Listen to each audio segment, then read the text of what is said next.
Yes, this is Igor. Welcome to this coaching call. It's May 20th, 2019. We are on an actual live coaching call. Yeah, I'm pretty sure there's going to be people saying it's like, oh, is this live? Is this live? Yes, this is live. May 20th, 2 p.m. Eastern.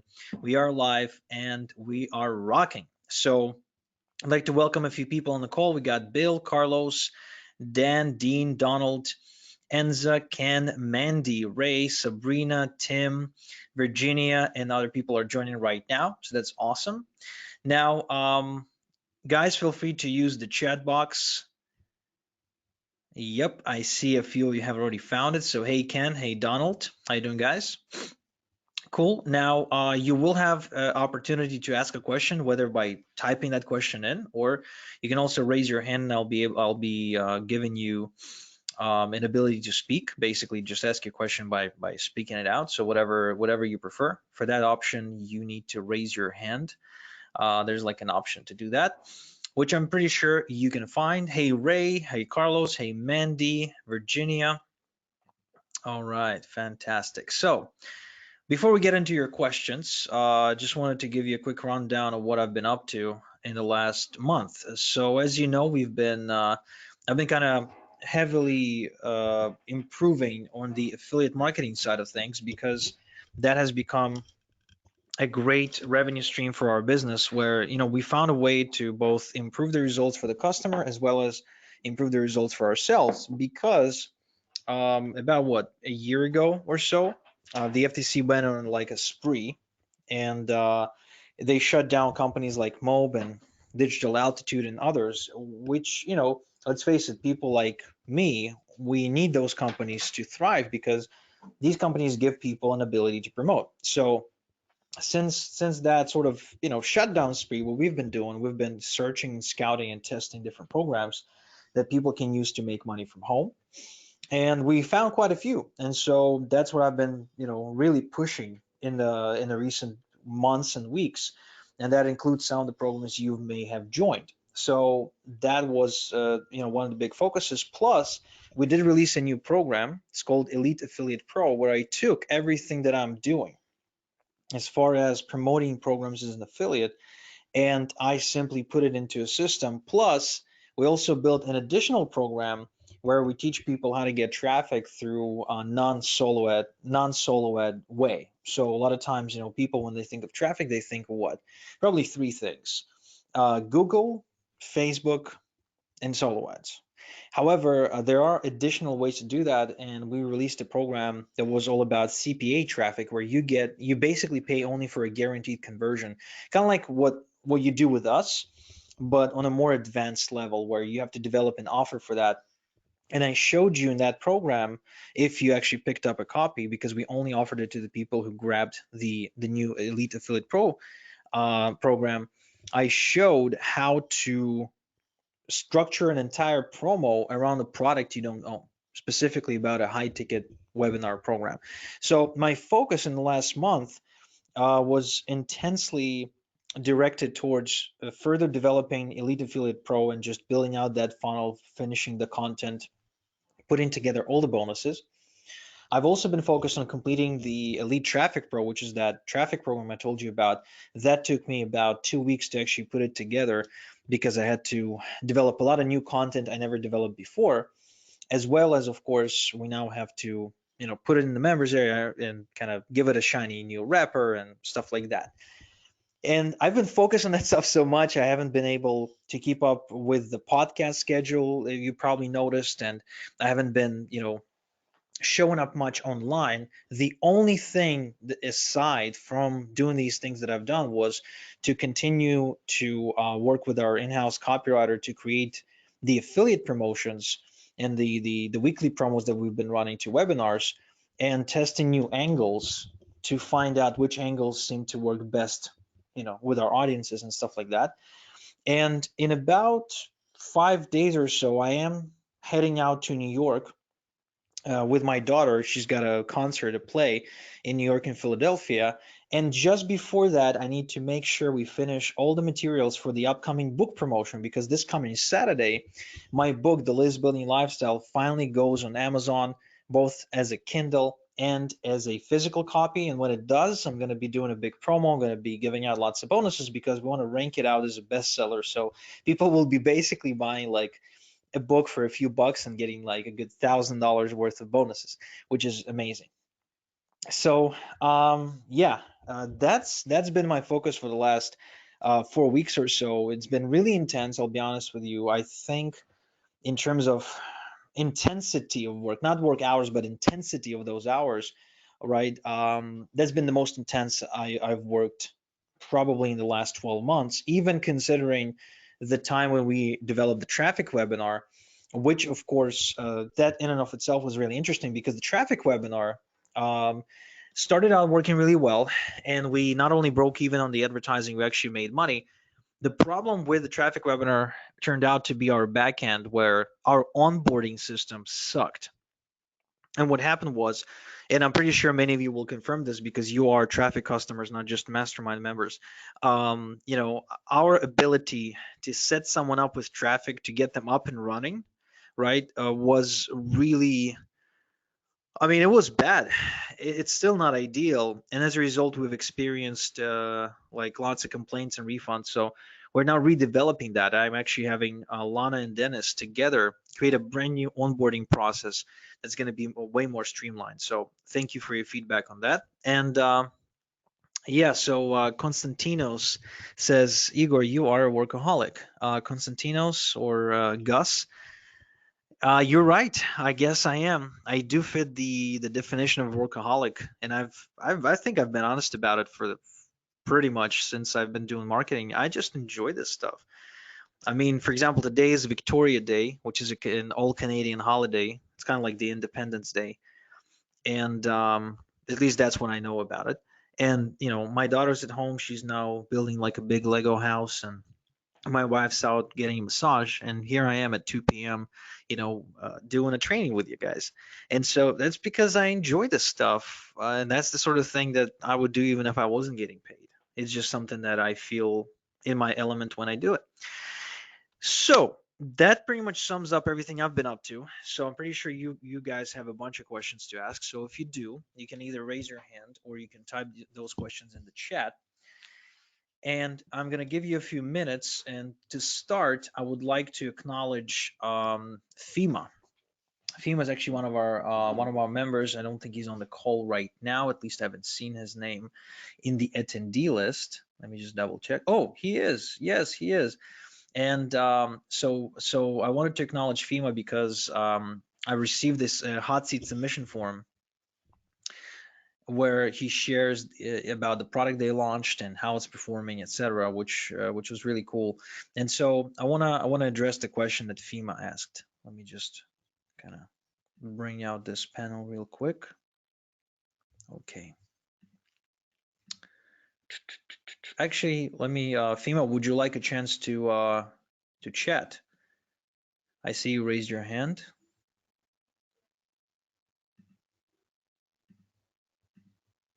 Check, check. FEMA, can you hear me?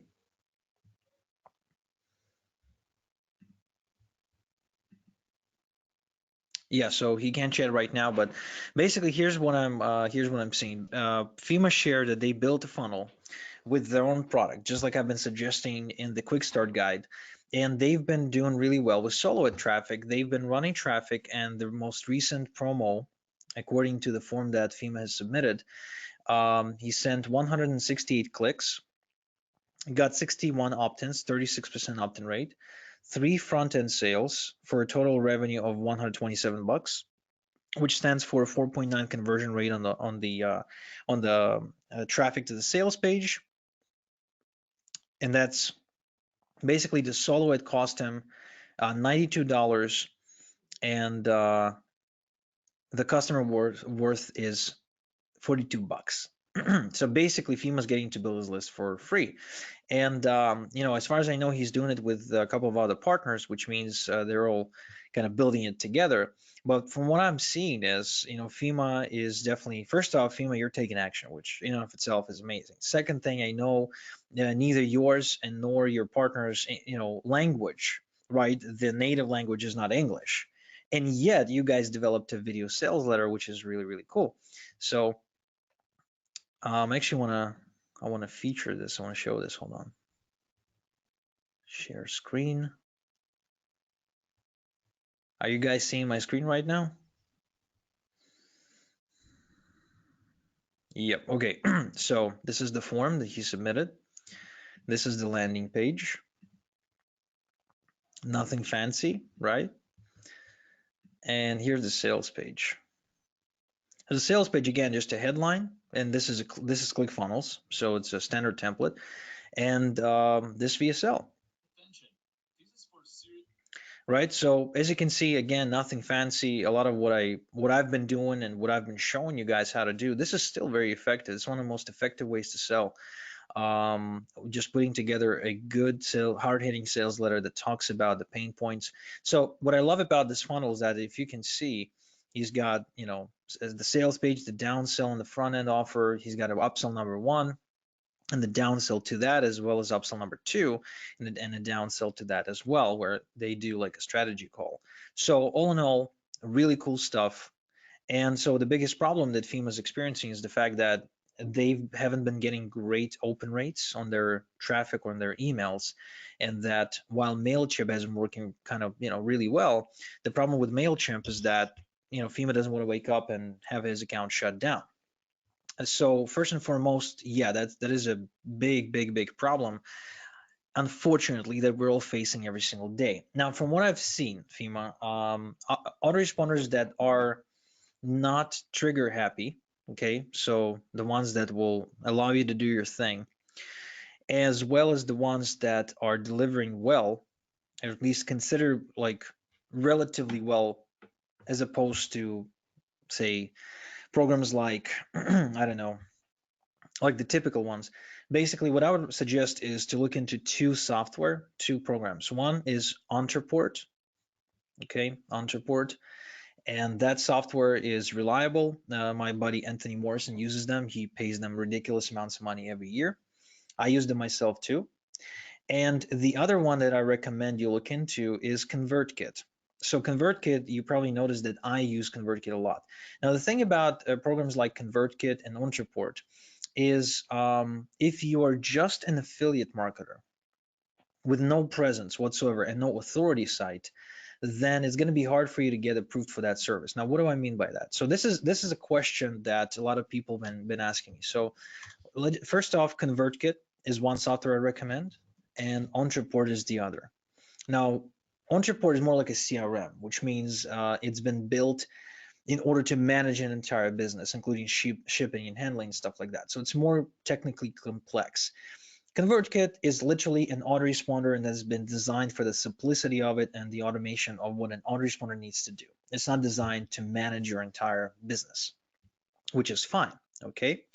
Now, the thing about it though is if you want to succeed with programs like ConvertKit or programs like Ontraport or MailChimp, you need what's called an authority site, a website that this autoresponder company can look into and say, oh, so this person has a real presence online. So here's an example of a good authority site. Pat Flynn, right? Smart passive income. So it looks like a big like site with like a bunch of links here at the top, and there's the person's face here.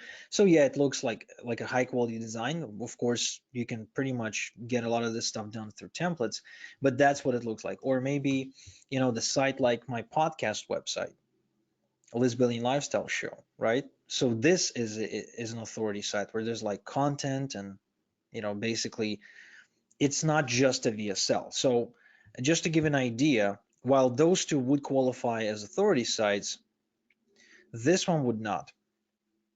Let me show you. So this website, we're just a special offer that I'm putting together for my customers and saying, hey, try my traffic without risk. So this will not be considered an authority site. Just like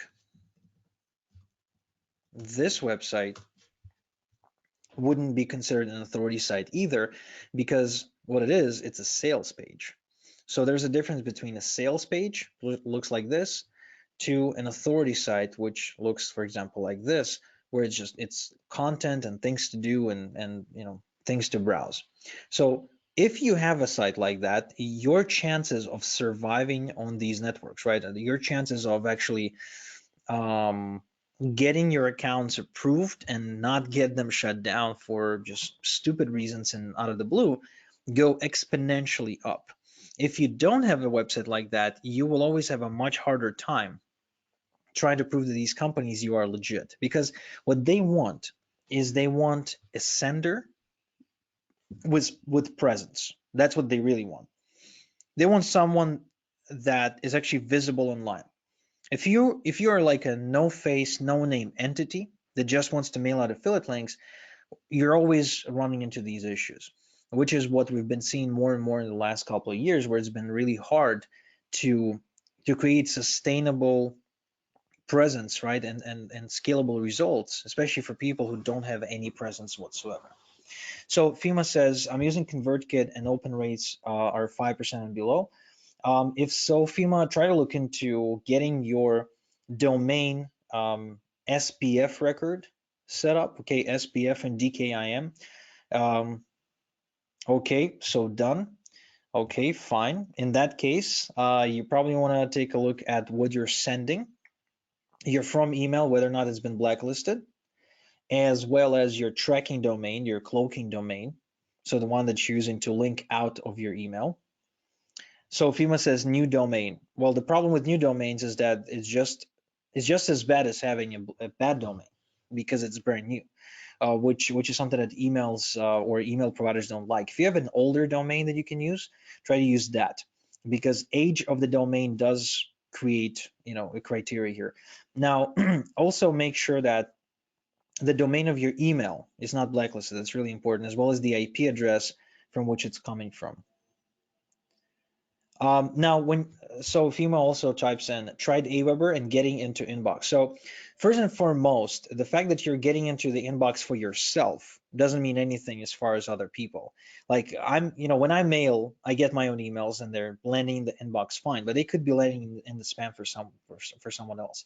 So that's not really a criteria. What you want to do is you want to test things out with mail-tester.com and see what that says. Typically aim for a score of 9 out of 10 or higher on that website. Okay, but again, the thing with mailings is I wish I had a magic answer or one size fits all answer. It's a floating thing. It's always like floating and changing.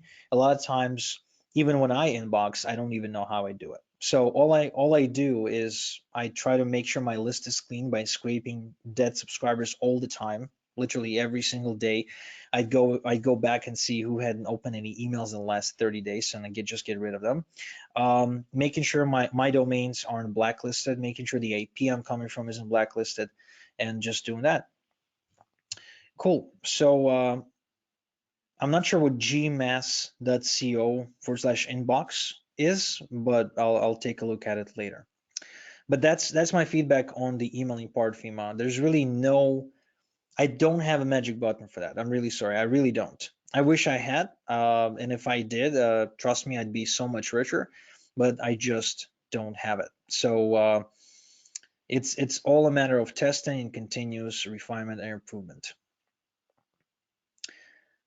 All right, congratulations. So FEMA says with our last one with traffic from me, we got $676 with a $550 solar run.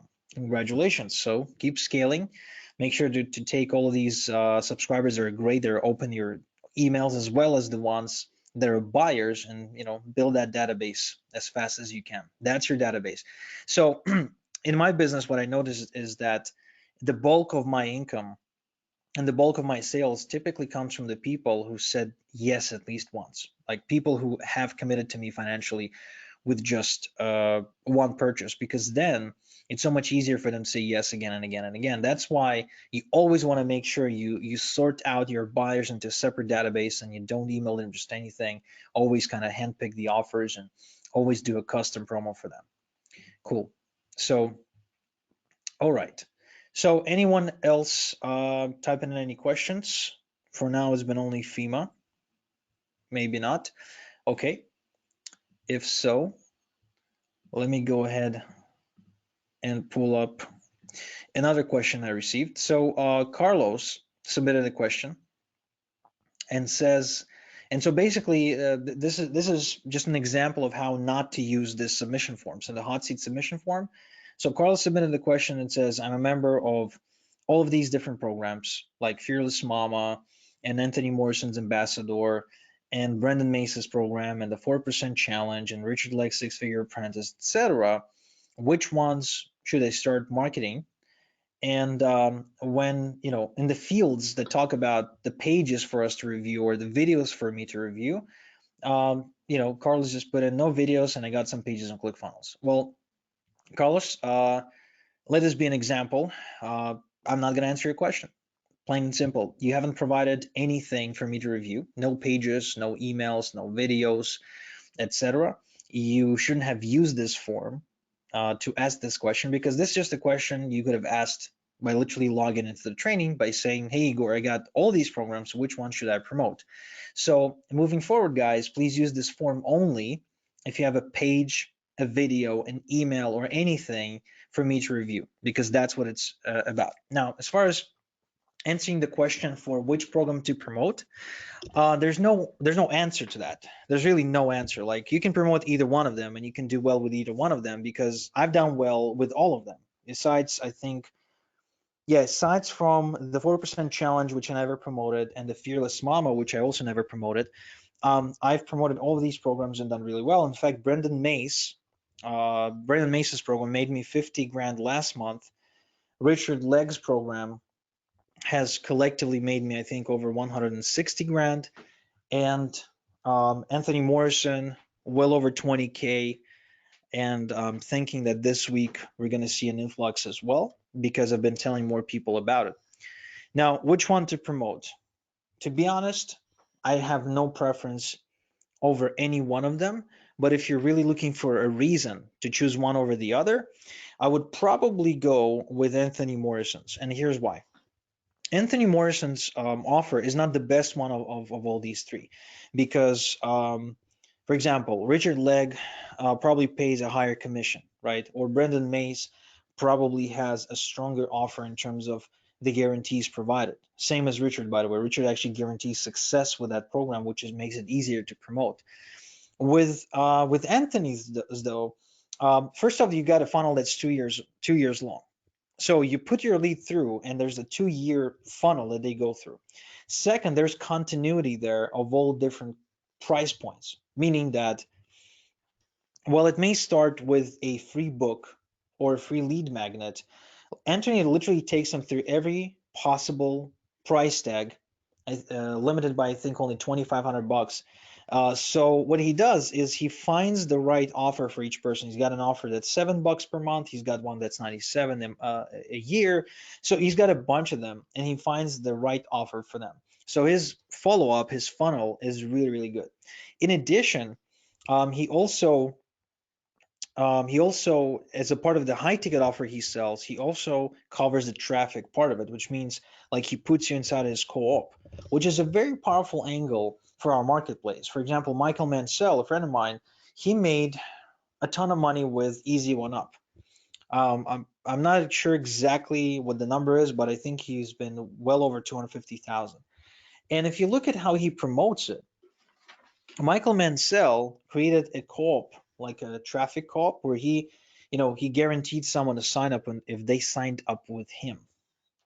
Not sure how he did that, but that angle worked really well, because that's what people want. They want things done for them.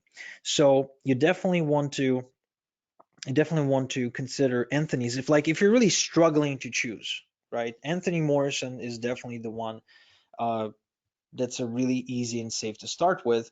Okay, now the other two, Brandon's and Richard's program, they also convert really well. So with, like I said, with Brandon's, just last month I made over 50 grand. It was very easy. Seems like the way he positions it and what he gives people, they go for it. There's a guarantee, right? There's a guarantee of success as well, I believe. It's like, you either make so much money, or we keep working with you until you do, which is, again, for our market, is really, really strong. So there you go. All right, cool. So Carlos asked, so Brendan Mace is a good thing to promote? Yeah, it is. Definitely a good thing to promote. Okay, fantastic. Um, all right, let's see more questions. Okay, doesn't seem to be more questions coming though. You're welcome, Carlos.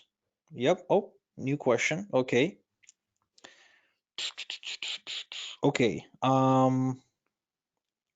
That's an interesting question. Okay, so Gus is asking, I'm an affiliate with most of the affiliate offers you mentioned. I'm in the process of creating the funnels. Can I link different funnels, different affiliate offers, and create a super funnel or funnels within a funnel?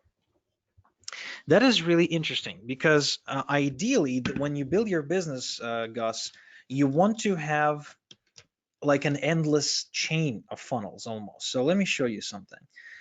Um, Let me show you. So there's this thing, it's called Your Affiliate Machine. And I was just recording a podcast with its creator, Tony Neumayer or Neumayor. I don't recall how to pronounce his name actually. But Tony is an interesting person because he created this funnel that seems like an impressive funnel, but it's all built around other people's products. So he basically says you can sign up for this funnel for free. And there's a VSL that just says, hey, this is the secret affiliate machine funnel, blah, blah, blah. So you sign up for this funnel. And the first step here is to create a free machine account, which of course takes you to sign up to ClickFunnels, which is his first income stream. And then you continue to the next step. And this step teaches you how to create. Right. So he basically says, look, I'm going to give you a bunch of funnels, right? So make sure you're logged into to ClickFunnels and click here. And then swap out your affiliate link, go register for the ClickFunnels affiliate program. Okay, done with this step, continue. Then the next one is traffic. So send traffic to the machine, and then he takes you to traffic for me, which is Harris Feldman, which I think FEMA mentioned him earlier. And he also tells you which link to use. Okay, great. Then he takes you to the next one, almost ready to launch. Go watch this training. And he takes you through to this training with Buildapreneur, where they probably sell some sort of affiliate marketing course or something like that. Then he takes you to his Facebook group. Okay. And then he's got a bunch of banner ads from Russell Brunson. So what happens is he built a whole funnel around one program, ClickFunnels. And I've been seeing him promoted pretty much everywhere, which is insane because you'd think that, man, how can you promote something like ClickFunnels and do well? And he does do well, which is interesting. So to answer your question, Gus, should you do one funnel that links into other funnels? Yes. And you should also remember that your funnel is never limited by just the websites that you own because your funnel is a wholesome concept. It's everything. It's your emails, it's your phone calls, it's your Facebook messages, it's pretty much everything. So you always end up having, like a thriving business will always end up having multiple funnels taking people from one thing to the next. Um, Let me give you another example of that. For example, when you buy traffic from us, you talk to dentists, etc. You buy traffic, and then you'll end up on a page that looks like this. Okay, so this is the page that you see immediately after purchase. It's called the VIP Club, and many of you are probably members. You've probably seen this before. So if you decide to skip this offer, you then get introduced to another offer, which is called the Ultimate Rich page, which again, many of you know what that is. And then if you decide to skip this offer, um, right, so there should be another link here. That's my bad. We take you to the page that looks like this. And so this is supposedly the thank you page for the funnel, right? Which is where it's supposed to end, where you need to start setting up the traffic. However, in addition to that, while you wait for your order to be set up, we're immediately sending you to the next thing, which is this webinar for the Elite Affiliate Pro. Now, this is important because right now, when the customer is at its hottest, at their hottest level of receptiveness, right? We say, hey, attend this free training. We're going to teach you some cool stuff about affiliate marketing. And so that leads, of course, as you know, into a $997 course. And that $997 course has a $500 upsell. So after that, we still have lots of other, things for them to check out, such as the non-free list building program and a bunch of other stuff. So we also take them to the podcast website. It's actually supposed to be linked to the podcast website and not to the affiliate webinar. So I'll make sure. Yeah.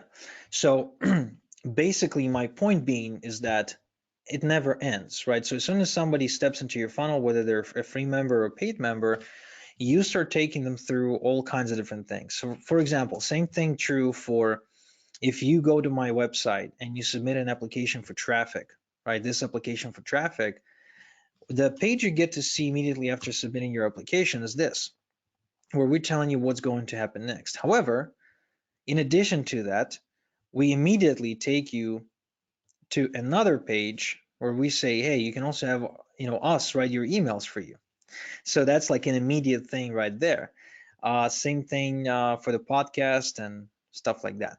So as you can see, everything is a funnel, and that funnel never ends, which is the incredible part about this business.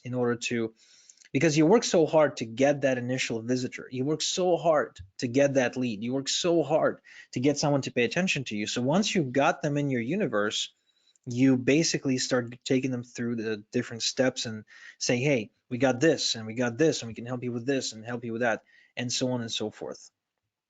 Okay, so FEMA is asking, can you tell us more about your new program, Elite Affiliate Pro? FEMA, sure, you can. It's probably best if you just go to igor.ac and watch the webinar, because it's the best explanation for the program.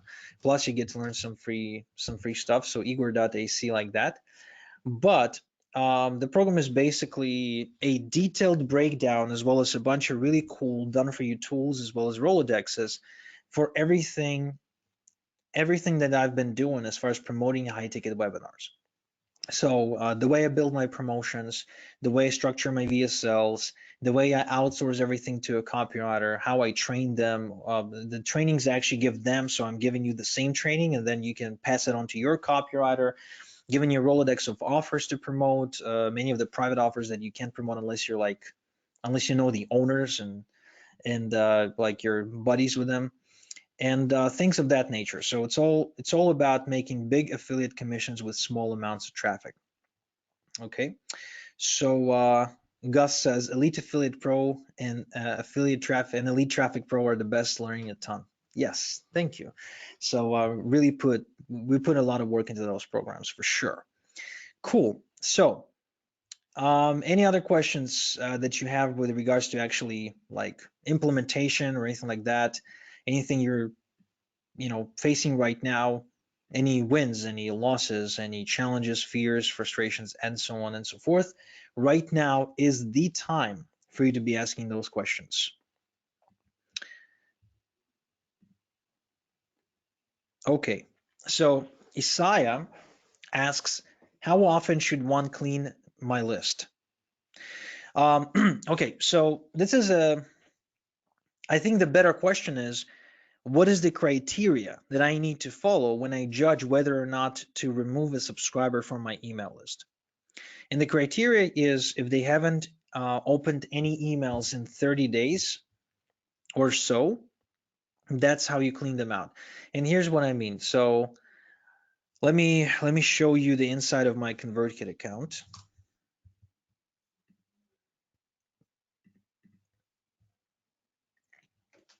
Okay, so my ConvertKit account, there's a feature, okay, that says cold subscribers, which is a feature I like very much.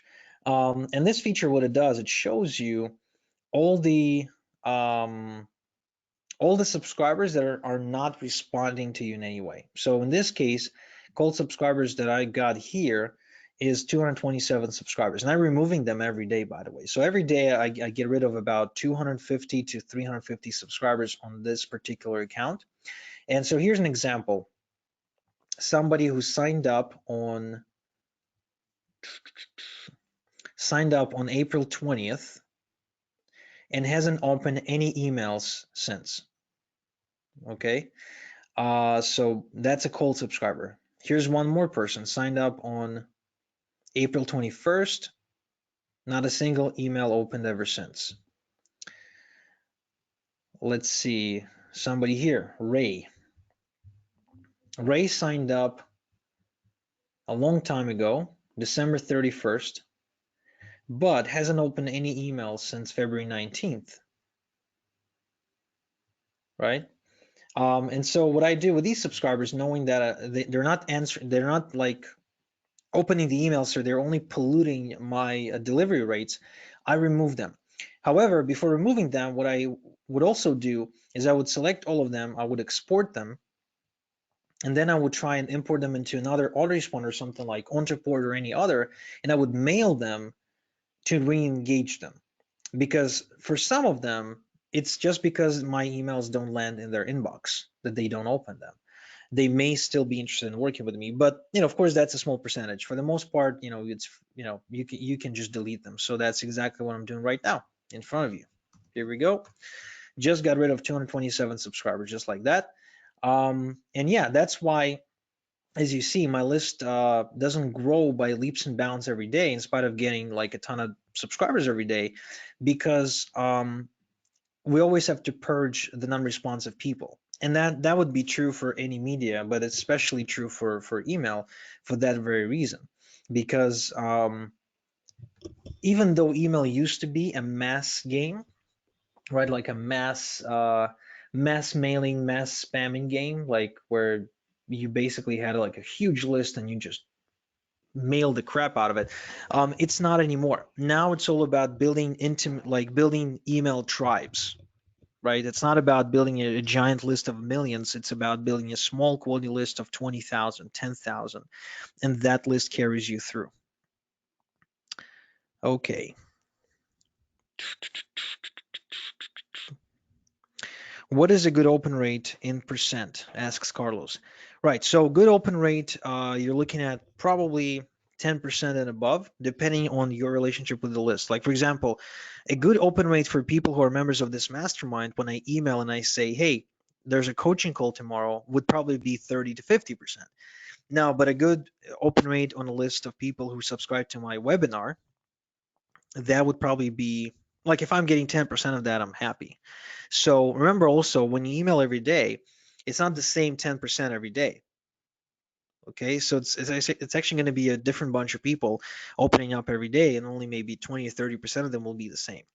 So 10% is fine because you're always chipping away a different 10%. Now, what else we got here? Right, so FEMA is asking a good question. So what is the future of this mastermind? FEMA, this mastermind is alive and kicking. I have almost figured out a strategy to follow. We are also moving everybody to the Facebook group, which I've posted about. So make sure you move to the Facebook group and don't stay in the Slack, because we're shutting Slack down. As we've noticed that people are still not able to figure out Slack. It turns out it's easier to keep everybody on Facebook, keep everyone engaged in discussion, etc. So you're going to see more activity. I'm going to be actually updating the resources with additional promotions that I ran in the last 2 months, with the VSLs that we shot, with the emails we wrote, and everything in between. So stay tuned for that. The coaching calls, they're still happening regularly once a month.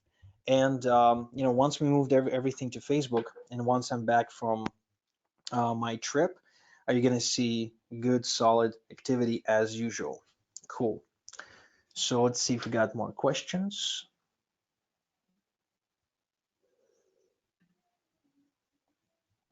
Interesting.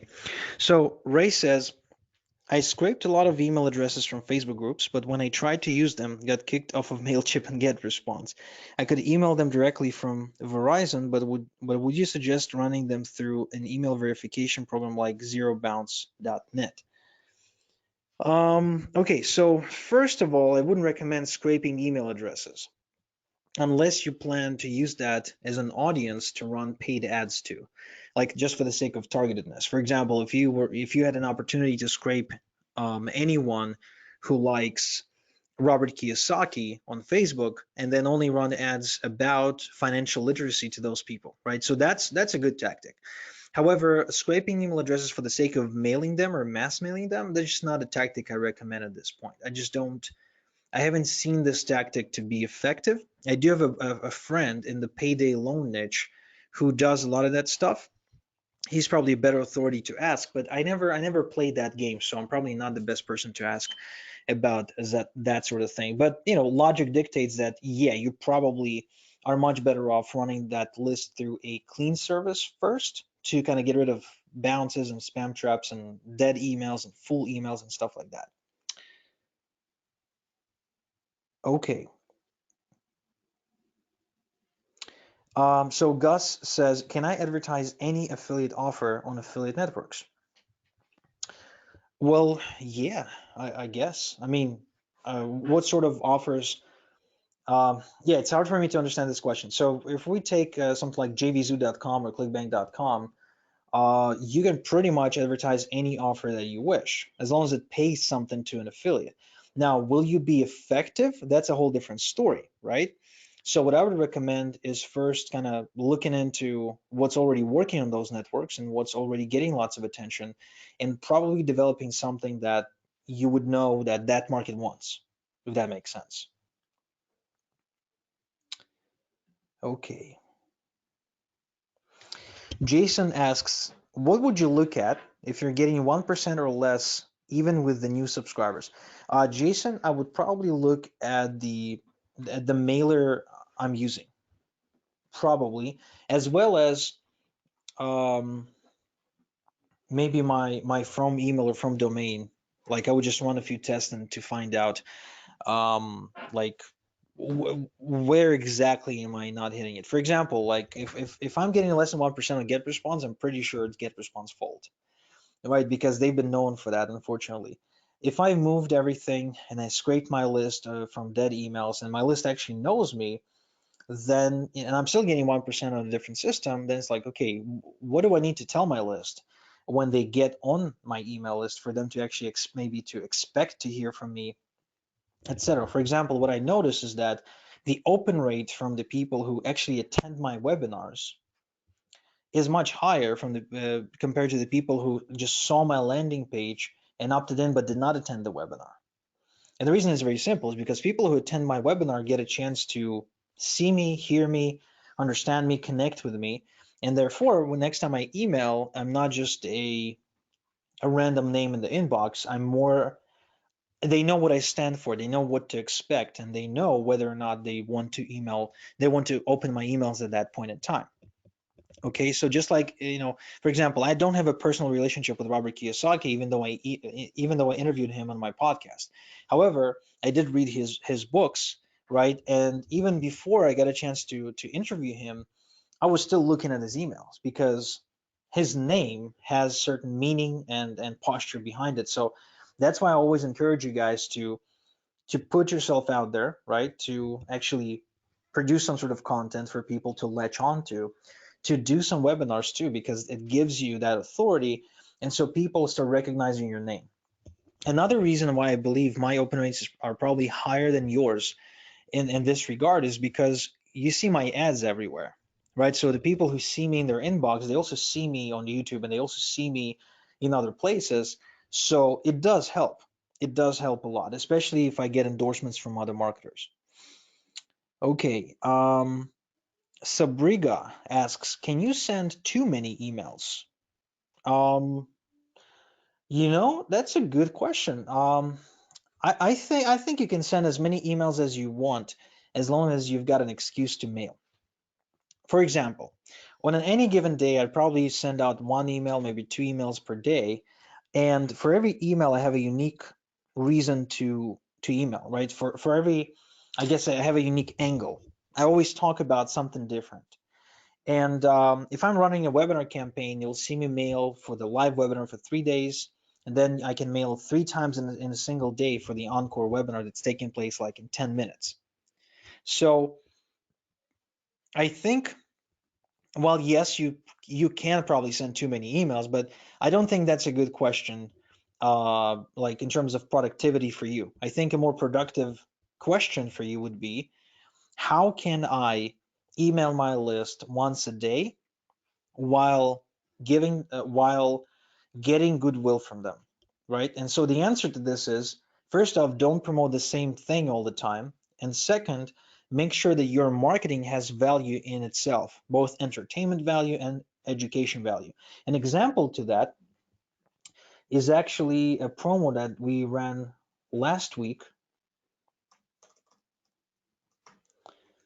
And it's a series of videos that I created specifically for that promo, where I educated people about certain things before I actually sold them anything. For example, here's a good example of educational and entertainment value when you're promoting something. So let's play this.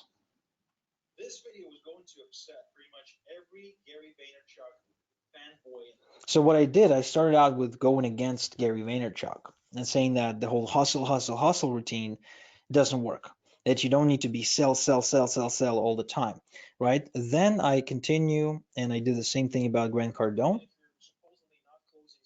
that talks about, hey, get on the phone and start closing sales on the phone. It's like, yeah, you don't need to do that either. And then I basically taught people about traffic generation and conversions by showing them a few interesting things. So as you can see, there's like, I'm whiteboarding things, highlighting things, telling them about a certain numbers. So that's value, right? But all that value is preceding the promo of an offer. So that's why, when I mailed it, the response was great. The unsubscribes were low. People opened their emails. They just, they were happy to hear from us. So that's definitely something for you to consider when you're like asking yourself, should I be mailing today, and how should I be mailing in order to get away with mailing as often as I feel necessary? Okay.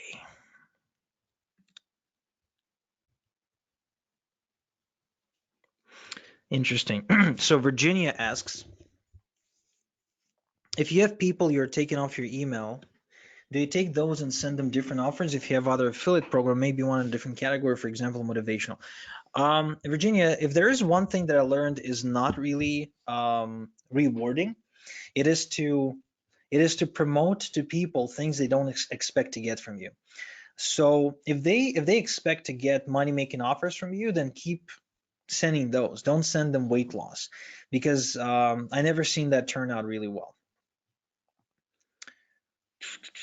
Okay, let's see.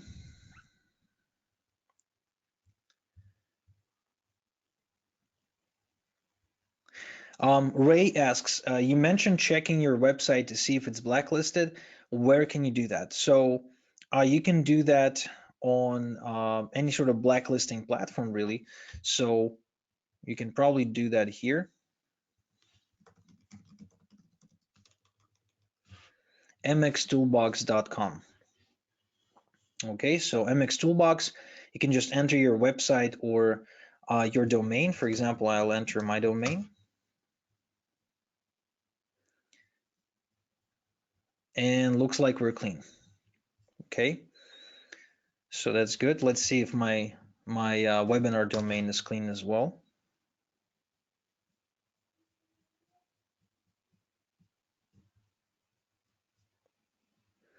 Yeah, looks legit.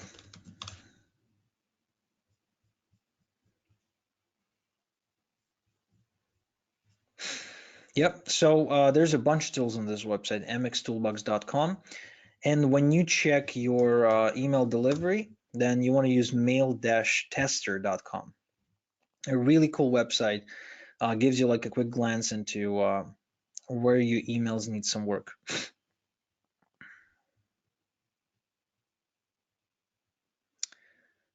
Okay, so Gus says, I'm using Aweber Get Response, but the open conversions are low. I started using a new autoresponder called Sendio. Have you heard of that? Let's see. Never actually heard of that, to be honest with you.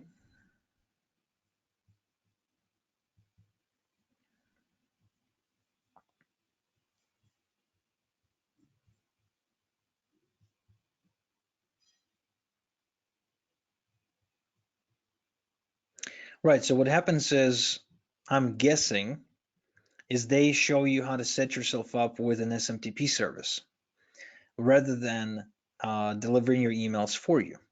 And if that's the case, then it's not really an autoresponder. What it is truly is just an interface. Okay, so when it comes to email delivery, SendGrid and other services like smtp.com or stuff like that, those are the ones who are responsible for delivering your emails. But and when it comes to interfaces, there's so many of them. There's just a ton. There's just a ton. So it's really not, I wouldn't even consider this to be an autoresponder. It's just a software that allows you to connect to a to like a SendGrid or anything like that. And with the same exact outcome, you could be using ClickFunnels. They also have an interface. It's called is it Actionetics? I think it's called. So you can use that. Same, exactly the same setup.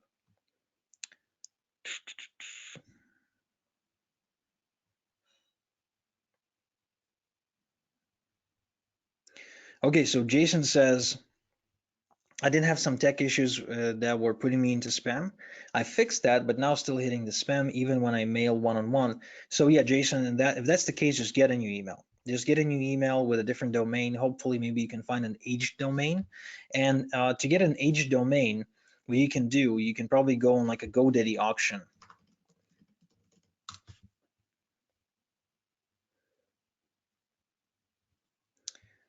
Yeah, you can go on GoDaddy auction and you can, buy a domain that expires or something like that. But of course, find the one that fits you.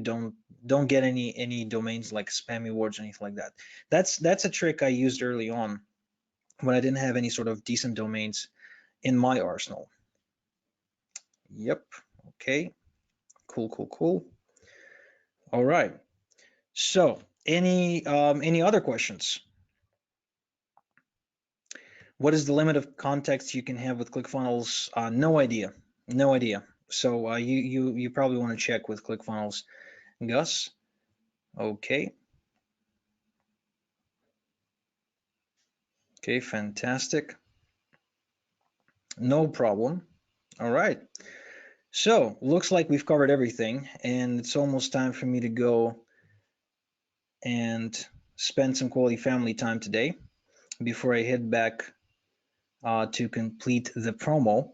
I appreciate you all coming, and I'll make sure that we post this into the Facebook Mastermind, the recording of this into the Facebook Mastermind, as well as the members area. Yeah, so FEMA asks, if my domain is blacklisted, how to fix that? FEMA, first off, Google that. There's a ton of different things you can do, but I think the first thing you need to do is to submit an unlisting request. Again, try MX Toolbox because they got a lot of different lots of different knowledge bases and stuff like that on how to get unlisted.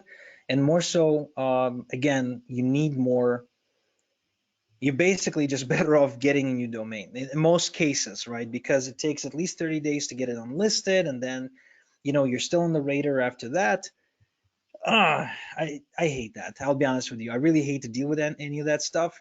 And most of the time, what I'm trying to do is I'm just trying to make sure my list is clean off of any dead emails, any sort of spam traps, anything like that, right? Get rid of the people who don't open your emails. Only keep the ones who are interested and engaged, and make sure just always scan your domains. And if it's blacklisted, oftentimes just time to switch it up. That's all. Cool. So that about covers it. Thank you all for coming. We're going to post the replay real soon.